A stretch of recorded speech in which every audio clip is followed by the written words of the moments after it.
नमस्कार दोस्तों। आशा करता हूँ कि आप लोग अच्छे होंगे।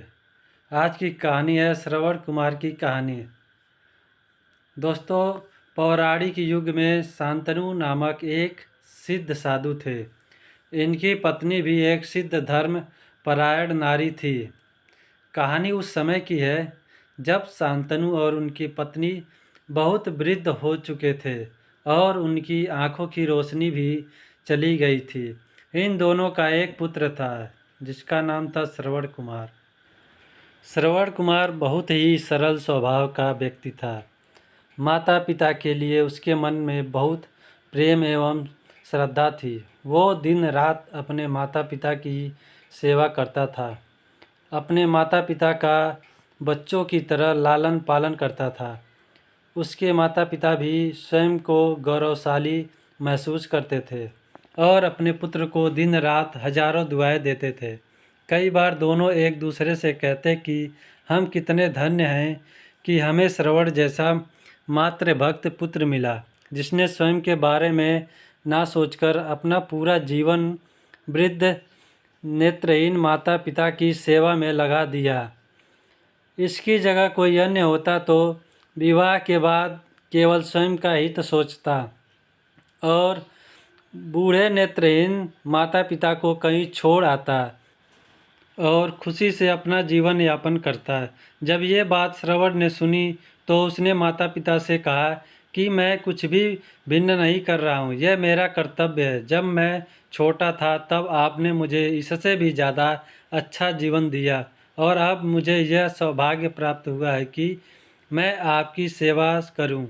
आप दोनों जो भी इच्छा रखते हैं मुझसे कहें, मैं उन्हें अवश्य पूरा करूंगा।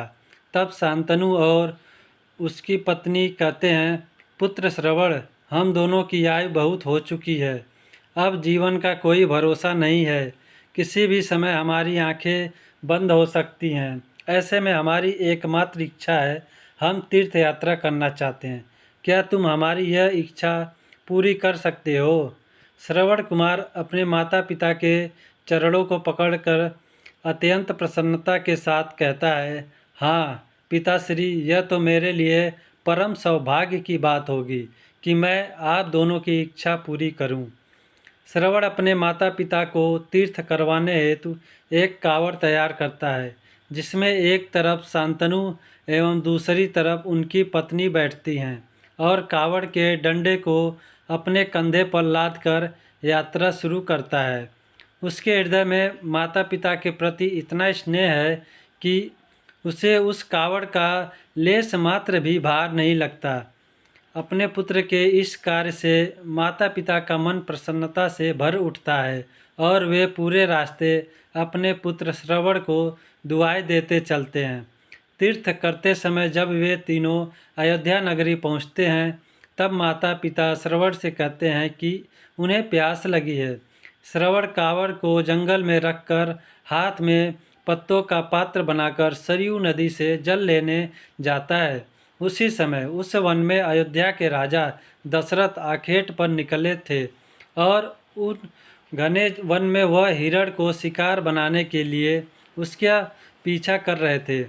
तब ही उन्हें जंगल में झाड़ियों के पार सरयू नदी से पानी के हलचल की आवाज़ आती है।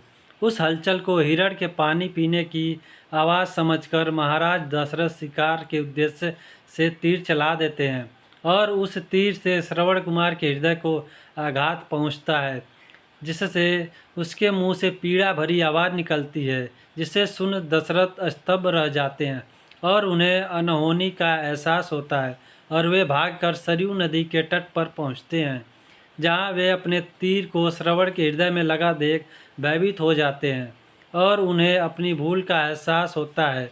दशरथ श्रवण कुमार के समीप जाकर उससे क्षमा मांगते हैं।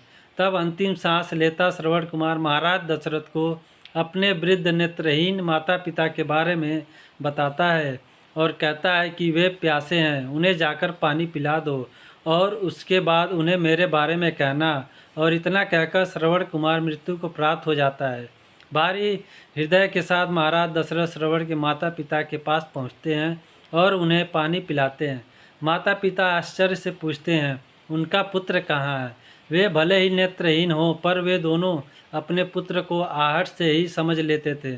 माता पिता के प्रश्नों को सुन महाराज दशरथ उनके चरणों में गिर जाते हैं और बीती घटना को विस्तार से कहते हैं।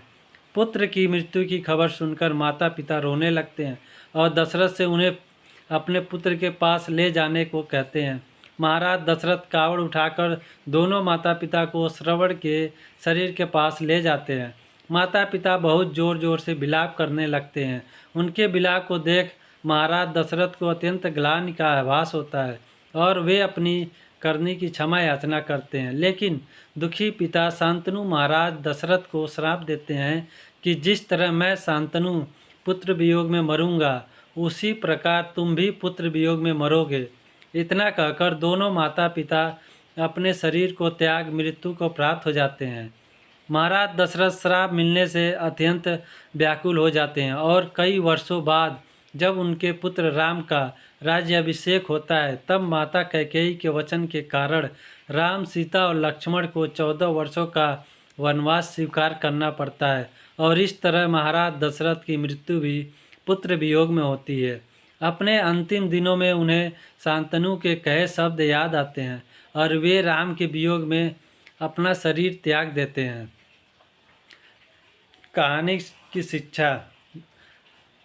दोस्तों, हमें यह कहानी यही शिक्षा देती है कि बिना लक्ष्य को देखे उसे भेदना कई बार आपको गलती का पात्र बना देता है और आप ना चाहते हुए भी दूसरों के दुख का कारण बन जाते हैं। दोस्तों, कहानी अगर पसंद आए तो लाइक और सब्सक्राइब ज़रूर करना, ताकि ऐसी कहानी हम रोज़ लेकर आते रहें।